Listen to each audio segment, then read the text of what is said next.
Hello മച്ചന്മാരെ, എക്കോവേഡ്സിൻ്റെ പുതിയൊരു വീഡിയോയിലേക്ക് എല്ലാ മച്ചന്മാർക്കും സ്വാഗതം. മച്ചന്മാരെ, ഞാനിന്ന് വന്നേക്കുന്നത് എന്നാന്ന് വെച്ചിട്ടുണ്ടെങ്കിൽ ഇവിടെ ഒരു അലാറം കാണും, അണ്ടർ സ്പീഡ് എന്നുള്ള അലാറം. ഇത് KG934 കിർലോസ്കറിൻ്റെ ഡിസ്പ്ലേയിലാണ് ഈ അലാറം അണ്ടർ സ്പീഡ് എന്ന് പറഞ്ഞിട്ട് ബ്ലിങ്ക് ആയിക്കൊണ്ടിരിക്കുന്നത്. എന്തായിരിക്കും അണ്ടർ സ്പീഡ് വരാനുള്ള കാരണം?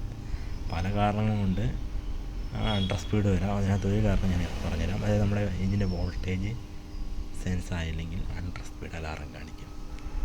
അതായത് നമ്മുടെ കൺട്രോളറിൽ വോൾട്ടേജ് സെൻസ് ചെയ്തില്ലെങ്കിലും ചില സമയങ്ങളിൽ അണ്ടർ സ്പീഡ് അലാറം കാണിക്കും.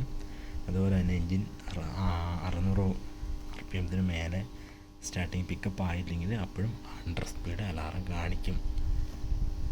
എൻജിൻ എയർ എടുക്കുമോ അല്ലെങ്കിൽ എൻജിൻ സ്റ്റാർട്ടാകാതെന്ന് വന്നു കഴിഞ്ഞിട്ടുണ്ടെങ്കിലും ഇതുപോലെ അണ്ടർ സ്പീഡ് അലാറം കാണിക്കും. അതുപോലെ തന്നെ ഹെഡ്സ് ഡൗൺ ആയി പോയിട്ടുണ്ടെങ്കിൽ ഇതുപോലെ അണ്ടർ സ്പീഡ് അലാറം കാണിക്കാവുന്നതാണ്. ഹെഡ്സ്, അതായത് എൻജിൻ്റെ ഹെഡ്സ് ഡൗൺ ആയി പോയിട്ടുണ്ടെങ്കിൽ അണ്ടർ സ്പീഡ് അലാറം കാണിക്കും. പിന്നെ അതുപോലെ തന്നെ വേറെ ഒരു പ്രശ്നം എന്ന് പറഞ്ഞാൽ RPM, അതായത് RPM 1100 താഴെ വന്നു. എൻജിൻ്റെ RPM 1100 താഴെ വന്നാൽ ഇതുപോലെ അണ്ടർ സ്പീഡ് അലാറം കാണിക്കാവുന്നതാണ്. അപ്പം ഇത്തരം കാരണങ്ങളൊക്കെ മെയിനായിട്ട് അണ്ടർ സ്പീഡ് അലാറം കാണിക്കാവുന്നുള്ളൂ. ഇതിപ്പോൾ നമ്മുടെ അണ്ടർ സ്പീഡ് അലാറം അടിച്ച് എഞ്ചിൻ ട്രിപ്പായെന്ന് വെച്ച് വേറെ എന്തെങ്കിലും കാരണം കൊണ്ട് അണ്ടർ സ്പീഡ് അലാറം അടിച്ച് ട്രിപ്പായെന്ന് വെച്ചിട്ടുണ്ടെങ്കിൽ നമ്മുടെ DG supply on off switch off ചെയ്തിട്ട് ഓൺ ചെയ്ത് വെച്ചിട്ടുണ്ടെങ്കിൽ അലാറം പോകും. അഥവാ കണ്ടിന്യൂസ് പ്രശ്നം ഉണ്ടെങ്കിൽ ഹെഡ്സ്, RPM, വോൾട്ടേജ് ഇതെല്ലാം ഒന്ന് ചെക്ക് ചെയ്ത് നോക്കുക. ചെക്ക് ചെയ്ത് നോക്കിയിട്ട് അതെന്തെങ്കിലും പ്രശ്നമാണെങ്കിൽ അപ്പോൾ നമുക്ക് സോൾവ് ചെയ്യാൻ പറ്റും. മെയിനായിട്ട് നമ്മൾ അണ്ടർ സ്പീഡ് വന്നാൽ ചെക്ക് ചെയ്യേണ്ടത് എഞ്ചിന് വോൾട്ടേജ് ഉണ്ടോ എന്ന് ആദ്യം ചെക്ക് ചെയ്ത് നോക്കുക. അതുപോലെ എഞ്ചിൻ്റെ സ്പീഡ് നോക്കുക. ഈ രണ്ടുമാണ് മെയിനായിട്ട് നമ്മൾ ചെക്ക് ചെയ്യേണ്ടത്. എഞ്ചിൻ്റെ സ്പീഡ് നമുക്ക് നോക്കാമെന്ന് പറഞ്ഞാൽ നമ്മൾ മാനുവലായിട്ട് എഞ്ചിൻ സ്റ്റാർട്ട് ചെയ്യുമ്പോൾ നമ്മൾ കൺട്രോൾ ചെയ്ത് തന്നെ കാണിക്കും. 1500 RPM ആണ്. 1300 ആണെന്നും എഞ്ചിൻ ഓടും, കുഴപ്പമില്ല. 1100 താഴെ പോയി കഴിഞ്ഞിട്ടുണ്ടെങ്കിൽ എഞ്ചിൻ ഷട്ട് ഡൗൺ ആവും. അതുപോലെ 1650 വന്നിട്ടുണ്ട് എഞ്ചിൻ അണ്ടർ സ്പീഡാണ്, ഓവർ സ്പീഡാണ്. നമ്മൾ ആദ്യം വോൾട്ടേജും എഞ്ചിൻ്റെ സ്പീഡും, അതായത് RPM ചെക്ക് ചെയ്യുക. മറ്റേത് സോൾവ് ചെയ്യാവുന്നതാണ്. എഞ്ചിൻ്റെ RPM ആണെങ്കിൽ നമുക്ക് എന്നാ ചെയ്യാൻ പറ്റുക, പമ്പ് സൈഡ് നോക്കുക, അവിടെ എന്തെങ്കിലും കംപ്ലൈൻറ്റോ കാര്യങ്ങളോ. ലോഡിലാണെങ്കിൽ ലോഡ് എന്തെങ്കിലും പ്രശ്നമുണ്ടോ നോക്കുക. ലോഡ് ഓവർലോഡായാലും അൺബാലൻസിൽ ഓവർലോഡിൻ്റെ സേഫ്റ്റിക്ക് ഓഫ് ആക്കിയിട്ടേക്കാണ് ഇതുപോലെ എഞ്ചിൻ ഇരുന്ന് പോകും.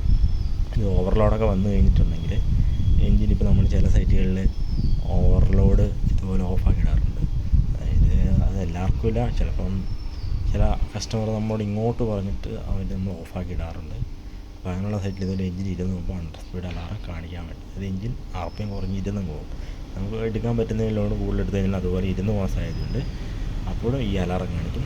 അപ്പോൾ മച്ചന്മാരെ, കംപ്ലൈൻറ്റ് എന്നാ നോക്കുക. അപ്പോൾ അണ്ടർ സ്പീഡിൻ്റെ കാരണങ്ങൾ ഏകദേശം ഇതൊക്കെയാണ്. അതായത് ഇത് വോൾട്ടേജ് ഡൗൺ ആയി പോവുക, അല്ലെങ്കിൽ സ്പീഡ് ഡൗൺ ആയി പോവുക, അങ്ങനെയുള്ള കാരണങ്ങൾ കൊണ്ടൊക്കെ നമുക്ക് അണ്ടർ സ്പീഡ് അലാറം സംഭവിക്കും. പിന്നെ വേറൊരു കേസ് എന്ന് പറഞ്ഞാൽ നമ്മൾ മാനുവലായിട്ട് ഇപ്പോൾ കൺട്രോളർ വഴി ഓഫ് ആക്കുന്നില്ല. മാനുവലിൽ സ്റ്റോപ്പ് സോളിനോട് പിടിച്ച് വലിച്ചു കഴിഞ്ഞാണ് നിർത്തുന്നതെങ്കിലും ഇതുപോലെ അണ്ടർ സ്പീഡ് അലാറം വരാം. അതായത് KG934 ആണെങ്കിൽ ഉറപ്പായിട്ടും അണ്ടർ സ്പീഡ് വരാം. മച്ചന്മാരെ, വീഡിയോ ഇഷ്ടപ്പെട്ടാൽ ലൈക്ക് ചെയ്തോളൂ കേട്ടോ. അപ്പം ഇതുപോലെ ഇൻഫോർമേറ്റീവായിട്ട് വീഡിയോസ് ഇഷ്ടമായിട്ട് നമുക്ക് വീണ്ടും വരാം. അപ്പം വീഡിയോ ഇഷ്ടമായ ലൈക്ക് ചെയ്യുക, ഇഷ്ടപ്പെട്ടില്ല ഡിസ്ലൈക്ക് ചെയ്യുക. അപ്പോൾ നിങ്ങളുടെ അഭിപ്രായം നിർദ്ദേശങ്ങളും നിങ്ങൾക്ക് കമൻറ്റ് ചെയ്യാവുന്നതാണ്. അപ്പോൾ അടുത്തൊരു വീഡിയോ ആയിട്ട് വീണ്ടും കാണാം. ബൈ.